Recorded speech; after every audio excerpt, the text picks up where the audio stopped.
Hello, old lady. How are you? It's nice to have you join the ranks of the octogenarians. I am going to do that sort of thing pretty soon. I'm not sure when, because I won't tell you. But I will. And when I do, I'll tell you. And I'm looking forward to seeing you in September when you will see this. And we will have a wonderful time talking about old times and things like that. We had a grand time, as I told you in an email, talking about you and Charlie and others in the old days when we were at lunch. So it's been a good visit, and now it's an even better visit because I get to talk to you as well.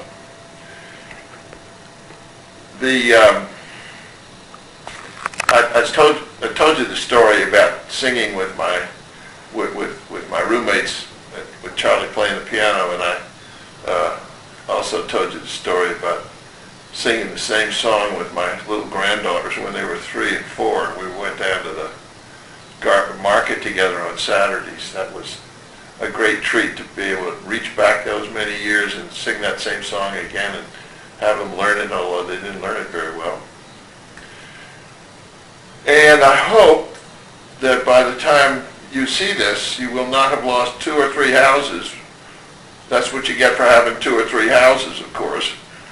So if you only had one and it was underground, you'd be better off. But good luck on that. So anyway, once more, happy birthday. I'm delighted you're still alive, and that I am too, to tell you that. Okay, I'm Irwin Hargrove. I first met both Charlie and NJ at the beginning of our junior year at Yale. When Charlie returned to Yale, NJ returned with him to Vassar. And I've known her all these many years. She's always been the same person, smart, quick, funny, and very, very human. She's a marvelous person. Charlie and I were very close friends, and it took him a while to move me into religion. I finally got there on and off. But I kept up with them when they were in New York, and I was in graduate school at Yale, and then when I began teaching at Brown in 1960, I used to go down and see them in New York, and of course they were in France for 2 years. And I remember I went down to the University of Virginia at one time when he was in law school, so we kept up over the years, but I never knew about Charlie being ill, didn't know anything about that. But he wrote me a note one time and said, if you ever get to New York, come see me, which I did, and he and I had dinner together, but I had called NJ, and he told me that they were divorcing, which was, of course, very upsetting, and then Charlie told me the same thing. Now, the thing I did not do, I didn't keep up with her as well as Joe Friend did, where she had 2 more husbands. But then we reconnected when she married Lee Griggs, another Yale man, and so we all began to see each other again in these reunions. And I'm so happy that she comes to our reunions because she's truly a wonderful person, and I just love her to death. Well, you want to hear about skipping? Yes. We had an English friend who was at Yale for a year, studying economics, graduate school, and there was an English girl, Tessa, who you know, of course, who was at Vassar. And John Simpson invented the idea of skipping, but we'd all, sort of grown-up people, we'd go along the street skipping, which is really absurd, but we loved it. That just shows how silly we were, you know. But in New York, NJ would get tired of us to go to bed, but Charlie and I would sit up for hours talking about this, that, and the other thing. And I remember before I took my job at Brown, I was persuaded in September 1960 I wasn't going to be able to teach. And Charlie sort of reassured me, but I was terribly concerned about doing it. Once I got up there, it was quite fine. But and we saw them in New York. In fact, they were thinking about buying my wife Lynn's parents' house in Pelham Manor, New York. But then they moved out to Cincinnati, somewhere out there. And then suddenly they were back. And then we were not very good touch there for a while until Charlie died. And, well, personal stories, I don't know, we were just just loving friends and had a lot of fun together, really being very silly. That's, I remember about the whole thing. But so are the whole bunch of us, silly people.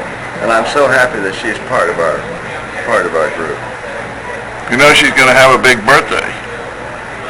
I don't know. What Yeah, it's going to be her, I think her 50th or 30th or something coming up. Well, she doesn't look as if she's almost 80. Well, why don't you just wish her a happy birthday? Yeah. Happy birthday, NJ. We love you. All right. Hi, I'm Joe Stevens. I'm a friend of Nina for quite a while. I was a roommate among one of Charlie's 7 roommates, and remember him fondly. And I think, Nina, I think when we were about to graduate, we would have said that the man who's most likely to succeed from among our roommates would be Charlie. He just had a confidence to him and ability to express himself that always seemed to overcome me in any discussion of religion or finance or really almost any other subject. And I remember you from those young days, and I remember even getting bamboozled by you once when you got me thinking that some girl I was about to meet was from Long Meadow, Massachusetts, which was the Tony suburb of near my hometown in West Springfield, which was in no way a Tony suburb. And I just remember the good times we had, Joe and I sitting in a bathtub together, Charlie playing the piano, our banged up piano that probably was thrown away in junk. I don't remember we moved it out of the room when we were graduating then. And then because of my life, living an awful lot of time in the Midwest, we didn't see you for, Janie and I didn't see you for years, I guess. In fact, I think the next time we saw you was at Chip's wedding. I forgot what town in Connecticut that was. But then I think we went to your house perhaps afterwards and had an enjoyable visit with you. And then we next saw you, but heard of you all the time, from mostly Joe and me. And then knowing Lee Griggs a little bit before, I think it might have been before you married him because of my friend Roy Banwell of the same Yale class. And then, of course, and somewhere along the way, we met your second husband. And as I remember, he was a good friend of the Heisman Trophy winning name was Kelly. What was his first name? I don't remember. Anyway, those are my memories of you, and fortunately we've seen you more and talked to you more in the last few years than we had in all those years. But remember, and we love to think we'll see more of you. Hello, NJ. This is Duff Smith, class of 1953. I remember meeting you very well somewhere coming to or from Vassar, and we've enjoyed seeing you periodically for those the past 50, 60, whatever number of years it's been, 50 years or so. We wish you well, and you're looking darn good. And I'm glad that you could join us here in Nashville. When do you think you first met NJ? In New Haven, I think on a college weekend. I know that some people were going back and forth to Vassar, but I don't believe I met NJ until she arrived on the scene in New Haven for a weekend. You were not a Vassar guy? No, I did go there once, but I wasn't a regular Vassar guy, not like Charlie and some others. Yeah. That's Charlie, of course, I caught up with in our sophomore year when we all got together. You know any dirty stories about her? About NJ, heavens Yeah. no, heavens no. How about some good ones? They're all good ones. Good We had a delightful visit with her in Greenwich, is that right? In her old home in Greenwich. And we're just glad that she's still around and we're able to visit with her. You and Marty were both at Chip's wedding We were, that's right. in Connecticut. That's right. We spent that night at NJ's home and with a big old warm cuddly dog, as I recall. Hi, I'm Bill Palmer.